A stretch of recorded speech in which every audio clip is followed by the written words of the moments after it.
जिल्हा रत्नागिरीचे विद्यार्थी आहोत। आज आम्ही तुम्हाला महाराष्ट्रातील पहिले व्यक्ती याबद्दल माहिती सांगतो आहोत। पहिला प्रश्न आहे, महाराष्ट्रातील पहिल्या महिला डॉक्टर कोण? आनंदीबाई जोशी। प्रश्न दुसरा, महाराष्ट्राचे पहिले मुख्यमंत्री कोण? यशवंतराव चव्हाण। प्रश्न तिसरा, रॅमन मॅग्सेस पुरस्कार मिळवणारे पहिले महाराष्ट्रीयन कोण? विनोबा भावे।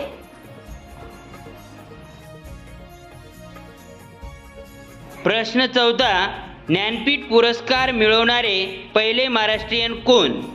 वि. स. खांडेकर या कादंबरीसाठी। प्रश्न पाचवा, महाराष्ट्रातील पहिल्या महिला IPS अधिकारी कोण? IPS वीरा गोवणकर।